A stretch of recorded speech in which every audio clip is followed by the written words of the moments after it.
आज की वीडियो में हम लोग पढ़ने वाले तुम्हारे ग्रामर बुक का one of the lengthiest chapter जिसका नाम है पद परिचय। एंड यकीन करो ये जो चैप्टर है ना ये सच्ची में बहुत लंबा है, लेकिन ट्रस्ट मी इस वीडियो को अपना पूरा टाइम दो एंड तुम लोग अपने एग्जाम में इस चैप्टर से लेके आओगे फुल मार्क्स। एंड हाँ, इस वीडियो को देखने के बाद तुम लोगों को ये जो चैप्टर है वो पूरा लाइफ टाइम याद रहने वाला है, क्योंकि मैं जो चैप्टर है वो बहुत ही अच्छे से डिटेल मैनर में कवर करने वाला हूँ। तो आज की वीडियो में मैं हूँ तुम्हारा ग्रामर टेलर भैया, जो तुम लोगों को जो ग्रामर है वो बहुत ही अच्छे से कवर अप कराएगा। तो अब आराम से चुकमुकु बैठो एंड आज की 3D एनिमेटेड वीडियो का मजा लो। तो चलो हम लोग शुरू करते हैं आज के हमारे इस एक्सप्लेनेशन को। तो चैप्टर को समझने से पहले तुम लोगों को ये पता होना चाहिए कि एग्जैक्टली पद क्या होता है, क्योंकि जो पूरा खेल है ना चैप्टर का वो पद के बारे में ही है। तो सबसे पहले हम लोग ये समझते हैं कि एग्जैक्टली पद होता क्या है। तो तुम लोगों को सबसे पहले पद और जो शब्द होता है ये दोनों के बीच में डिफरेंस पता होना चाहिए। शब्द क्या होता है? वर्णों का सार्थक समूह को हम लोग एक शब्द बोलते हैं, यानी कि प्रॉपर्ली जब वर्ड अरेंज होते हैं तब एक शब्द बनता है। और अब पद क्या होता है? जब कोई भी शब्द एक सेंटेंस में चला जाता है, यानी कि एक वाक्य में एंटर कर जाता है, यानी कि जब एक शब्द का प्रमोशन होकर वो एक और लेवल पे चला जाता है, तब वो एक सेंटेंस में जब वाक्य में घुस जाता है तो वाक्य का एक पर्टिकुलर वर्ड को हम लोग पद बोलते हैं। तो एक एग्जांपल की हेल्प से समझाओ तो देख लो, एक तुम्हारे स्क्रीन पे जो शब्द है चिंटू, और जब चिंटू एक वाक्य में चला गया है जो कि वाक्य है चिंटू खाना खा रहा है, तो बिना वाक्य का जो एक शब्द है चिंटू वो तो एक शब्द कहलाएगा, लेकिन जब चिंटू शब्द जब वाक्य में घुस जाता है तो वो पद कहलाने लगता है। तो पूरे चैप्टर में हम लोगों को पद के बारे में भी पढ़ना है, यानी कि एक चीज और कि पद परिचय होता क्या है। देखो, पद का हम लोग डिटेल मैनर में परिचय देते हैं तो उसे हम लोग पद परिचय बोलते हैं। अगर मैं तुम लोगों का तुम्हारा परिचय मांगू तो तुम लोग क्या बोलोगे? सबसे पहले तो तुम लोग अपना एज बताओगे, फिर जेंडर बताओगे, फिर कहाँ रहते हो ये बताओगे, ठीक है। तो अपना परिचय दे रहे हो। वैसे ही जो शब्द है पद परिचय है, उसमें जब पद का डिटेल वे में परिचय दिया जाता है तो पद परिचय बोलते हैं। अब कोई भी शब्द का तुम लोग परिचय कैसे दोगे? व्याकरण की फॉर्म में बेसिकली तुम लोगों को पद परिचय बहुत ही अच्छे से देना पड़ता है। अब हम लोग जनरल क्वेश्चंस के बारे में जाने कि एग्जैक्टली इस चैप्टर से किस टाइप के क्वेश्चंस पूछे जाते हैं। तो बेसिकली तुम लोगों को एक शब्द रेखांकित किया हुआ मिल जाएगा एंड उसका तुम लोगों को पद परिचय देना होगा, या कह सकते हो व्याकरणिक परिचय देना होगा। व्याकरणिक परिचय से तुम लोगों को थोड़ा आइडिया मिल गया होगा कि उसके बारे में क्या बताना होगा तुम लोगों को। बेसिकली तुम लोगों को संज्ञा, सर्वनाम, विशेषण और क्रिया, इन सब चीजों के बारे में बताना होगा कि इन सब में वो जो पर्टिकुलर वर्ड है वो आखिर है तो है क्या। उसके बाद भी हम लोगों को रुकना नहीं है, उसके बाद हम लोगों को ये पता करना होगा कि वो बेसिकली जो वर्ड है, शब्द है, वो संज्ञा के कौन सा भेद है, या फिर क्रिया तो क्रिया का कौन सा भेद है, सर्वनाम में तो सर्वनाम का कौन सा भेद है, विशेषण है तो विशेषण का कौन सा भेद है। और ये सारी चीजें पता करने के बाद तुम लोगों को पता करना होगा कि आखिर उसका लिंग कौन सा है, वचन कौन सा है, काल कौन सा है, उस वाक्य में कारक कौन सा यूज हुआ है। ये सारी चीजें तुम लोगों को पता करनी होगी। इसी चलते ये जो चैप्टर है ये वास्ट हो जाता है, क्योंकि बेसिकली पद परिचय अगर तुम लोगों को देना है तो इन सारी टर्म्स के बारे में नॉलेज होना जरूरी है। अब एक उदाहरण की हेल्प से हम लोग इसे अच्छे से समझते हैं।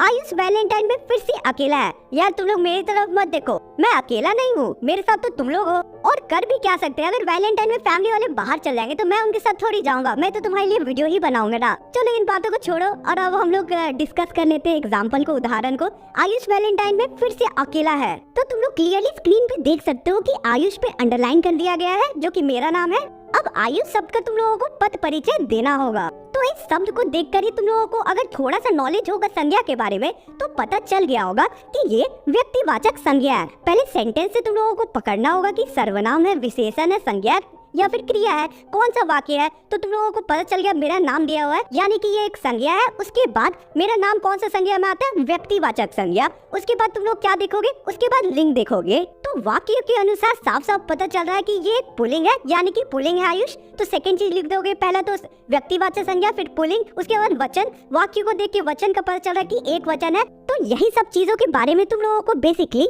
पद परिचय में लिखना होता है। टेंशन मत लो, आगे और अच्छे से डिस्कस करेंगे। सबसे पहले हम लोग ये समझते हैं कि आखिर संज्ञा क्या होता है और उसके अंदर के भेदों का हम लोग पोस्टमार्टम करते हैं। चलो हम लोग संज्ञा से शुरू करते हैं। पहले किसी व्यक्ति, वस्तु, प्राणी, स्थान आदि के नाम को संज्ञा बोलते हैं। ये तो बचपन से तुम लोगों को पता ही है। अगर सिंपल वे में समझो तो दुनिया के जितने भी नाम है ना, सभी संज्ञा के अंदर आती है। फॉर एग्जाम्पल रोहन घूम रहा है तो रोहन यहाँ है संज्ञा। उसके बाद घोड़ा तेज दौड़ रहा है तो घोड़ा भी संज्ञा हो गया। बुढ़ापे में व्यक्ति बच्चा बन जाता है तो बुढ़ापा सब भाव के अंदर आता है तो ये भी संज्ञा हो जाएगा। और भी एग्जाम्पल के बारे में बताओ तो कह सकते हो कि दिल्ली इंडिया में है तो दिल्ली क्या हो जाएगा, हमारा संज्ञा हो जाएगा। गांधी जी देश के लिए बहुत ज्यादा स्ट्रगल करते हैं तो गांधी जी हम लोगों को हो जाएगा संज्ञा। इस पूरे संसार का जितना भी नाम है ना सभी संज्ञा के अंतर्गत आते हैं। अब संज्ञा के अलग अलग भेदों के बारे में जानते हैं तो अलग अलग भेद कौन सा है, व्यक्तिवाचक, जातिवाचक, भाववाचक, समूहवाचक, द्रव्यवाचक, ये 5 भेद होते हैं संज्ञा के अंदर। चलो इन सारे भेदों को जान लेते हैं। सबसे पहले हम लोगों का व्यक्तिवाचक संज्ञा है तो किसी भी व्यक्ति, प्राणी, वस्तु या स्थान विशेष के नाम को हम लोग बेसिकली व्यक्तिवाचक संज्ञा कहते हैं। फॉर एग्जाम्पल राम, आगरा, दिल्ली, मोदी जी, हिमालय, पृथ्वी, ये सारी चीजें जिसका भी नाम होता है ना वो सारे व्यक्तिवाचक संज्ञा में आते हैं। उसके बाद हम लोगों का क्या है, जातिवाचक संज्ञा। जो संज्ञा शब्द किसी प्राणी, स्थान या वस्तु की संपूर्ण जाति का बोध कराते हैं उन्हें जातिवाचक संज्ञा बोलते हैं। जाति से तुम लोगों को क्लियर हो रहा होगा, जाति मतलब पूरा का पूरा खानदान। कैसे होता है, सपोज बालक। अब बालक में किसी का तो नाम नहीं है, पूरा समूह के बारे में बताया जा रहा। बालक में जितने भी बच्चे सबको आ जाएंगे तो बालक हो जाएगा जातिवाचक। और एग्जाम्पल दूं और उदाहरण दूं तो लड़का, लड़की। लड़का का बात हो रहा है तो तुम लोग पूरे जाति के बारे में बात कर रहे हो, लड़की के बारे में बात कर रहे हो तो पूरे लड़कियों की जाति के बारे में बात कर रहे हो। अध्यापक, अध्यापक की बात कर रहे हो तो सारी टीचर्स के बारे में बात कर रहे हो। तो समझ गए कि जातिवाचक क्या होता है। चलो नेक्स्ट संज्ञा के बारे में जानते हैं जो कि है भाववाचक संज्ञा। अब भाववाचक क्या होता है, जिस संज्ञा सबसे किसी व्यक्ति, प्राणी, वस्तु अथवा पदार्थ के गुण, दोष, दशा आदि का बोध होता है उसे भाववाचक संज्ञा कहते हैं। फॉर एग्जाम्पल उदाहरण देखे, बचपन, अपनापन, प्रेम, मित्रता, सफाई आदि। यानी कि समझ लो भाववाचक क्या होता है, फीलिंग होता है। सपोज तुम लोग वीडियो को देखते हुए बहुत ज्यादा खुश हो कि तुम लोग इस वीडियो को देख के फुल लोगे इस चैप्टर से, तो तुम लोगों का जो खुशी है वो भाववाचक संज्ञा में आ जाएगा। सपोज वैलेंटाइन में कोई भी लड़का लड़की सिंगल है तो वो घर में बैठा हुआ बहुत दुखी होगा रील्स देखते हुए, तो वो जो दुख है वो भाववाचक में आ जाएगा। और हाँ यार, सिंगल लोग इस वीडियो को जरूर लाइक करना और बताना कि तुम लोग सिंगल हो कि डबल हो। चलो अब आगे बढ़ते हैं पार्ट में। आई होप भाववाचक क्लियर होगा। आगे हम लोगों का कौन सा है, समूहवाचक। समूहवाचक संज्ञा क्या होता है, वह सब समूह जिसका उपयोग किसी वस्तु, व्यक्ति के समूह का बोध कराए समूहवाचक संज्ञा कहलाता है। फॉर एग्जाम्पल समूह मतलब पूरा गैंग, और गैंग को हिंदी में बोलूं तो ग्रुप, और ग्रुप को दूसरे वर्ड में बोलूं तो समूह। उदाहरण की हेल्प से बताओ तो कोई भी सभा है तो सभा यानी कि ग्रुप ऑफ पीपल, तो ये हो जाएगा तुम्हारा समूहवाचक। कक्षा हो जाएगा तुम्हारा समूहवाचक के अंदर। मेला, झुंड, ये सारे आते हैं समूहवाचक संज्ञा में। अब हमारा नेक्स्ट संज्ञा है द्रव्यवाचक संज्ञा। शब्द जो वस्तु के तरल, ठोस, अधातु, धातु, पदार्थ, दिव्य आदि के होने का बोध कराते हैं उन्हें द्रव्यवाचक संज्ञा कहते हैं। सिंपल वे से मेरे लैंग्वेज में समझो तो अनकाउंटेबल चीज जिसे तुम लोग गिन नहीं सकते हो उसे तुम लोग कह सकते हो कि ये द्रव्यवाचक संज्ञा है। अगर उदाहरण देके बताओ तो हवा बहुत ज्यादा तेज चल रही है तो तुम इसे गिन नहीं सकते हो, तो हवा तुम्हारा हो गया द्रव्यवाचक संज्ञा। वहाँ देखो बहुत ज्यादा पानी बह रही है तो तुम लोग पानी को गिन तो नहीं सकते हो, तो ये आ जाएगा तुम्हारा द्रव्यवाचक संज्ञा। वैसे ही तेल, घी, दूध, जमीन, आसमान, ये सारी चीजों को तुम लोग गिन नहीं सकते हो, तो सिंपल वे में तुम लोग समझ जाओ कि ये सारे आ जाते हैं द्रव्यवाचक संज्ञा। तो हमारा यहाँ संज्ञा का पोस्टमार्टम होता है कंप्लीट। चलो बढ़ते हैं हम लोग नेक्स्ट टॉपिक की तरफ जो कि है हमारा सर्वनाम। और हाँ यार, चैनल पे नए हो गए सब्सक्राइब किया कि नहीं, गद्दारी मत करना, सब्सक्राइब कर देना। तुम लोगों के लिए एग्जाम के लिए बहुत ज्यादा मेहनत कर रहा हूँ मैं भी। जितना मेहनत तुम लोग नहीं कर रहे उतना मेहनत मैं कर रहा हूँ। जितनी टेंशन तुम लोगों को नहीं है तुम्हारे एग्जाम के लिए उतना टेंशन तुम्हारे भाई को है। सब्सक्राइब जरूर करना। चलो सर्वनाम को समझते हैं। सर्वनाम के बारे में भी तुम लोग एकदम छुटकू से जब हो गए ना तब से तुम लोग पढ़ते आ रहे हो कि सर्वनाम क्या होता है। सर्वनाम बेसिकली संज्ञा के स्थान पे जो भी शब्द प्रयोग किए जाते हैं वो सारे सर्वनाम कहलाते हैं। उदाहरण दूं, मैं, तुम लोग, आप, हम और भी ऐसे अनगिनत एग्जाम्पल है, सारे सर्वनाम के उदाहरण में आते हैं। वाक्यों की हेल्प से उदाहरण दूं तो कुछ उदाहरण देख लो। मैं खाना खाने जा रहा हूँ तो मैं संज्ञा की जगह इस्तेमाल किया है तो मैं तुम्हारा हो जाएगा सर्वनाम। तुम क्या कर रहे हो तो तुम यहाँ हो जाएगा सर्वनाम, क्योंकि संज्ञा की जगह इस्तेमाल कर रहा है। अगर तुम की जगह किसी का नाम आ जाता राम, तुम क्या कर रहे हो, तो राम फिर हो जाता संज्ञा और ये संज्ञा में चला जाता। उसके बाद है तुमने चैनल को फॉलो किया है कि नहीं, ये भी आ जाएगा। तुमने यहाँ पे हो जाएगा सर्वनाम। आगे है तुम लोग इतने खुश क्यों हो, तो तुम आ जाएगा तुम्हारा सर्वनाम में। तो अब चलो हम लोग सर्वनाम के अलग अलग भेदों के बारे में भी जान लेते हैं। यार मुझे पता है कि सर्वनाम के बहुत सारे भेद है, जिसके कारण तुम लोगों को याद करने में बहुत ज्यादा दिक्कत आती होगी। इसलिए मैं तुम लोगों के लिए एक ट्रिक लेके आया हूँ। 2 वर्ड्स याद रखना, अनाप शनाप। ये दोनों वर्ड्स में, ये दोनों शब्द में तुम लोगों को जितने भी भेद है सारे भेद आ जाएंगे। जैसे कि अ से अनिश्चयवाचक, न से निश्चयवाचक, प से पुरुषवाचक, स से संबंधवाचक, न से निजवाचक और प से प्रश्नवाचक। तो देखा कितना सिंपली सारे भेद हम लोगों को याद हो गए। तो अब चलो हम लोग जितने भी भेद है ना सबका पोस्टमार्टम कर लेते हैं। अब तो हमारा पहला भेद है पुरुषवाचक सर्वनाम। पुरुषवाचक सर्वनाम में 3 भेद आते हैं। पहला है उत्तम पुरुष, सेकंड है मध्यम पुरुष, थर्ड है तुम्हारा अन्य पुरुष। तो इन तीनों भेदों को तुम लोग जान जाओगे ना तो खुद ब खुद पुरुषवाचक सर्वनाम क्या होता है वो पता चल जाएगा। तो उत्तम पुरुष क्या होता है, ऐसे शब्द जो तुम लोग खुद को डिनोट करने के लिए यूज करते हो वो सारे शब्द तुम्हारे उत्तम पुरुष में आएंगे। जैसे कि मैं बोलूंगा मैं कल घूमने जा रहा हूँ, तो मैं खुद को डिनोट कर रहा हूँ मैं बोल के, तो मैं हो जाएगा तुम्हारा उत्तम पुरुष। एक और उदाहरण दूं तो मैं बोलूंगा हम लोग कल चेन्नई जा रहे हैं घूमने के लिए, तो जो यहाँ हम हो गया वो तुम्हारा आ जाएगा उत्तम पुरुष।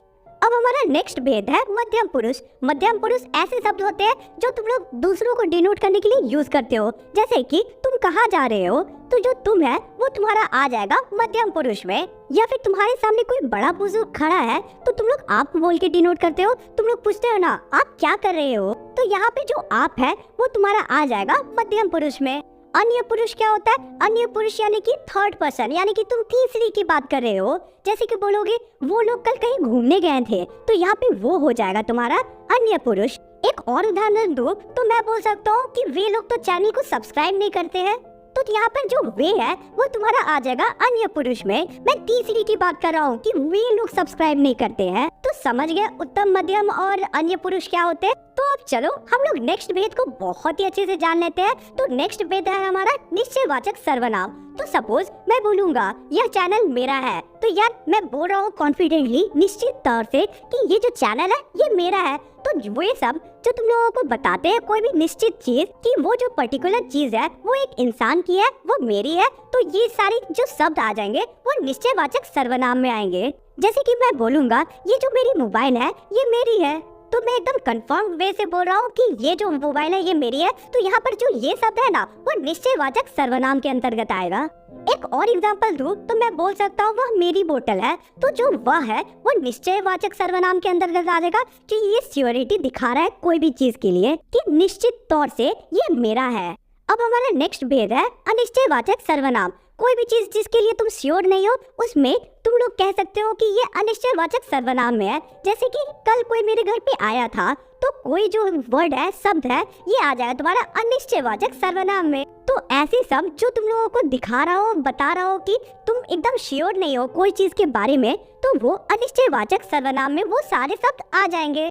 नेक्स्ट भेद है हमारा प्रश्नवाचक सर्वनाम। ये तो बहुत इजी है, कौन, क्या, किस लिए, ये सारे जो शब्द है ना क्वेश्चन मार्क वाले, वो सारे जो शब्द है वो प्रश्नवाचक सर्वनाम में आ जाएंगे। फॉर एग्जाम्पल मैं बोलूंगा क्या तुम मेरे दोस्त के भाई हो, तो जो क्या है वो तुम्हारा प्रश्नवाचक सर्वनाम में आ जाएगा। अब हमारा नेक्स्ट भेद है संबंधवाचक सर्वनाम, यानी कि ऐसे शब्द जो किसी चीज के बारे में संबंध बता रहे हो वो सारे शब्द आ जाएंगे हमारे संबंधवाचक सर्वनाम के अंतर्गत। फॉर एग्जाम्पल जिसकी, उसकी, जो, वह, जैसे, वैसे, ऐसे सब जहाँ पर भी तुम लोगों को दिख गए समझ जाना कि ये संबंधवाचक सर्वनाम के अंतर्गत आ गया है। तो अब हमारा आखिरी भेद है निजवाचक सर्वनाम। निजवाचक सर्वनाम से ही तुम लोगों को पता चल रहा है कि आखिर में ऐसे कौन से शब्द इसके अंतर्गत आएंगे। निजी शब्द जो तुम लोग अपनी चीजों के लिए यूज करते हो वो सारे इस सर्वनाम के अंदर आ जाएंगे। फॉर एग्जाम्पल खुद, स्वयं, अपने, आप आदि, ये सारे शब्द तुम्हारे निजवाचक सर्वनाम में आ जाएंगे। तो अब चलो हम लोग नेक्स्ट टॉपिक की तरफ चलते हैं जो कि है तुम्हारा विशेषण। और लोड बिल्कुल भी मत लेना, लास्ट में हम लोग सैंपल पेपर के भी कुछ क्वेश्चन सॉल्व करेंगे जो इस बार लेटेस्ट रिलीज हुए हैं, तो क्वेश्चंस की बिल्कुल भी टेंशन मत लेना। तो चलो नेक्स्ट टॉपिक की तरफ चलते हैं हम लोग। क्रिया का टॉपिक बहुत ज्यादा इजी है। क्रिया क्या होता है, यानी कि खेलना, कूदना, दौड़ना, उछलना, ये सारी चीज क्रिया होती है। यानी कि हमारी जो भी एक्शन कर रहे होते हैं अपने डे टू डे लाइफ में, वो सारी चीज क्रिया के अंदर आती है। अगर प्रॉपर डेफिनेशन की बात करें तो जिस शब्द से किसी कार्य के करने या होने का पता चले उसे क्रिया कहते हैं। सिंपल सा डेफिनेशन है। अब कुछ क्रिया का एग्जाम्पल देख लेते हैं। खेलना, आना जाना, कूदना, नाचना, पीना, चलना, नहाना, ये सारी चीजें हमारी क्रिया में आ जाती है। कुछ उदाहरण हम लोग सेंटेंस में भी देख लेते हैं। रोहन ने खाना खाया, तो रोहन जो है वो खाना खा रहा है, तो वो एक क्रिया कर रहा है, एक्शन कर रहा है, तो वो आ जाएगा हमारा क्रिया। बेसिकली ये क्रिया के अंतर्गत आ जाएगा। मोहन नाचता है, तो जो मोहन है वो डांस कर रहा है, नाच रहा है, तो वो भी क्रिया आ जाएगा क्योंकि वो एक्शन कर रहा है कुछ, ठीक है। अमन दौड़ता है, अमन दौड़ रहा है, तो वो भी क्रिया कर रहा है। समझ गए क्रिया क्या होता है। अब क्रिया के दो भेद होते हैं। तुम्हारे स्क्रीन में टेम्पलेट है। दो भेद क्या होते हैं, सकर्मक क्रिया और अकर्मक क्रिया। ये भी बहुत ज्यादा इजी टॉपिक है। सकर्मक क्रिया क्या होता है, सकर्मक क्रिया वो क्रिया होता है जिसके साथ कर्म होता है। और अगर एक और एग्जांपल दूं, एक और चीज बोलूं पहचानने के लिए, तो सकर्मक क्रिया वो होता है जहाँ पे प्रभाव कर्ता के अलावा किसी और पे भी पड़ रहा है। फॉर एग्जाम्पल, शीला पानी पी रही है, तो शीला पानी पी रही है तो ये समझ आ रहा है कि वो क्रिया कर रही है, कुछ एक्शन कर रही है, तो यहाँ पे प्रभाव पानी पे पड़ रहा है क्योंकि पानी कम होते जा रहा है। तो ये बेसिकली हम लोगों का आ जाएगा सकर्मक क्रिया में। एक और एग्जांपल दूं तो राम केला खा रहा है, तो जब राम केला को खा रहा है तो केला धीरे धीरे कम हो रहा है और एक टाइम पे खत्म हो जाएगा। तो यहाँ पर भी जो प्रभाव है वो किसी और चीज पे पड़ रहा है, तो तुम लोग कह सकते हो कि एक सकर्मक क्रिया है। अब हमारा नेक्स्ट भेद है अकर्मक क्रिया। अकर्मक क्रिया क्या होता है, जहाँ कर्म नहीं होता है। और दूसरे वे से समझो, प्रभाव जब कर्ता पे ही बस पड़ रहा है। सपोज राम दौड़ रहा है, ठीक है, तो राम दौड़ रहा है तो बस प्रभाव उसी पे पड़ रहा है। वो दौड़ रहा है तो और वो किसका नुकसान कर रहा है, किसी चीज भी नहीं। राम दौड़ रहा है तो किसी भी चीज पे अन्य में प्रभाव नहीं पड़ रहा है, प्रभाव नहीं पड़ रहा है। तो तुम लोग कह सकते हो कि ये सारी चीज अकर्मक क्रिया में आता है। जैसे कि शीला हंसती है, तो शीला हंस रही है, तो प्रभाव किस पे पड़ रहा है, उस पे खुद पे कर्ता पे पड़ रहा है। तो तुम लोग कह सकते हो कि ये अकर्मक क्रिया पे आ जाता है। तो आप समझ गए सकर्मक अकर्मक क्या होता है। संज्ञा और सर्वनाम की विशेषता बताने वाले शब्दों को बेसिकली हम लोग विशेषण कहते हैं। फॉर एग्जाम्पल, राधा सुंदर है, तो सुंदर यहाँ पे क्या है, विशेषण है, और जो राधा है वो विशेष हो गए। यानी कि बेसिकली जिसके बारे में तारीफ की जा रही है, जिसके बारे में गुण किसी की बताई जा रही है, राधा सुंदर है, तो सुंदर जो है उसकी विशेषण हो जाएगी और जो राधा है वो विशेष्य हो जाएगी। वैसे ही मोहन अच्छा गाता है, तो मोहन के बारे में बात की जा रही है, तो मोहन विशेष्य हो गया और अच्छा हो गया विशेषता। उसके बाद एक और एग्जांपल देख लेते हैं। राकेश एक लंबा लड़का है, तो राकेश विशेष्य हो गया, उसके बारे में बात की जा रही है और उसकी विशेषता है जो लंबा, वो विशेषता हो गई उसकी। चलो समझ गए आपकी विशेषण क्या होता है। अब मेन चीज आते हैं इसके भेदों पे। भेद कितने होते हैं, भेद होते हैं 4 टोटल। 4 के अंदर भी कई कई भेद आते हैं। चलो देख लेते हैं। सबसे पहला है गुणवाचक विशेषण। गुण यानी कि किसी की खासियत बताना। तो सपोज मैं बोलूंगा कि जो ऊंट है वो बहुत लंबा है, तो ऊंट की मैं जो तारीफ कर रहा हूँ कि वो लंबा है, तो ये आ जाएगा गुणवाचक विशेषण। मैं बोलूंगा कि जो कुत्ता है वो बहुत गोरा है, तो जो गोरा शब्द है वो गुणवाचक विशेषण आ जाएगा। कि सपोज मैं बोलूं रोहन एक बहुत ही ईमानदार व्यक्ति है, तो जो ईमानदार शब्द है वो तुम्हारा बेसिकली आ जाएगा गुणवाचक विशेषण में, क्योंकि उसका ये जो ईमानदारी जो खासियत है वो उसका गुण है। यानी कि किसी भी चीज के गुण के बारे में बात की जा रही है तो वो गुणवाचक विशेषण में आ जाएगा। नेक्स्ट क्या है, नेक्स्ट है हमारा संख्यावाचक विशेषण। संख्या मतलब नंबर्स, कि कितने नंबर्स में कोई चीज है। अगर कोई भी चीज नंबर्स में उसकी विशेषता के बारे में बताई जा रही है तो वो बेसिकली संख्यावाचक विशेषण में आ जाएगा। इसके 2 भेद होते हैं। पहला है अनिश्चित संख्यावाचक, यानी कि जिसके बारे में, जिसकी संख्या के बारे में हम लोगों को पता ना हो, वो तुम्हारा बेसिकली अनिश्चित संख्यावाचक में आ जाएगा। फॉर एग्जाम्पल, कुछ, कई, अनेक, बहुत से। सपोज मैं बोलूंगा कुछ लोग कल घर में आए थे, तो कुछ के बारे में हम लोगों को पता नहीं है कि कितने लोग आए थे, तो ये बेसिकली अनिश्चित संख्यावाचक में आ जाएगा। सेकंड है हमारा निश्चित संख्यावाचक। सपोज तुम लोगों को बोल देगा एक जो आदमी था पूरे ग्रुप में वो दौड़ने में बहुत ज्यादा तेज था, तो यहाँ हम लोगों को संख्या के बारे में पता चल रहा है कि एक आदमी के बारे में बात की जा रही है। सपोज और भी हम लोगों को वाक्य में किसी भी नंबर्स के बारे में बता दिया जाएगा। सपोज 5, 14, 10, 20 ऐसी संख्या के बारे में हम लोगों को क्लियरली मेंशन रहेगा कोई भी वाक्य में, तो वो आ जाएगा निश्चित संख्यावाचक। अब हमारा नेक्स्ट भेद है परिमाणवाचक विशेषण। परिमाणवाचक विशेषण से बस तुम लोग समझ लो, नापने तोलने की बात जहाँ पर भी आएगी समझ जाना कि ये परिमाणवाचक विशेषण है। फॉर एग्जाम्पल जहाँ पर भी तुम लोगों को ये सब दिख जाएंगे, कम, थोड़ा, कुछ, अधिक, तनिक, जरा सा, ये सारे सब जहाँ पर भी तुम लोगों को दिख गए ना तो समझ जाना कि ये अनिश्चित परिमाणवाचक है। नेक्स्ट है हमारा निश्चित परिमाणवाचक, ठीक है। 1 मीटर, 2 किलो, 4 लीटर, यानी कि जहाँ पर भी तुम लोगों को परिमाण में नाप तोलने में तुम लोगों को संख्या के बारे में बता दिया जाए कि 1 लीटर दूध ले आना, ठीक है, तो तुम लोगों को बोल दिया गया कि 1 ही लीटर लाना, तो संख्या के बारे में बता दिया गया, ठीक है। नापने तोलने एक पर्टिकुलर नंबर के बारे में बता दिया गया है, तो वो सारे शब्द आ जाएंगे हमारे निश्चित परिमाणवाचक में। अब हमारा आखिरी भेद है सर्वनामिक विशेषण, यानी कि ऐसे शब्द जो सर्वनाम से पहले लग जाते हैं वो सारे शब्द सर्वनामिक विशेषण के अंतर्गत आते हैं। तो इसी के साथ आज का हमारे चैप्टर का पार्ट 1 कंप्लीट होता है, क्योंकि ऑब्वियसली वीडियो बहुत लंबा हो रहा है एंड बहुत सारे टॉपिक अभी भी कवर अप करने बचे हुए हैं। तो पार्ट 2 बिल्कुल भी मिस मत करना, क्योंकि पार्ट 2 में हम लोग अविकारी पढ़ेंगे, उसके साथ लिंग, वचन, कारक, ये सारी चीजें के साथ साथ हम लोग सैंपल पेपर भी सॉल्व करेंगे। पार्ट 2 की लिंक नीचे डिस्क्रिप्शन में मिल जाएगी, अबाउट सेक्शन में मिल जाएगी, चैनल के हर जगह पे मिल जाएगी। इस वीडियो के अपलोड होने के कुछ ही देर बाद पार्ट 2 भी आ जाएगा। पार्ट 2 बिल्कुल भी मिस मत करना, और साथ ही में इंस्टाग्राम पे फॉलो कर लेना और चैनल पे नए हो गए सब्सक्राइब कर देना। मिलते हैं किसी और वीडियो में, मिलते हैं पार्ट 2 में। थैंक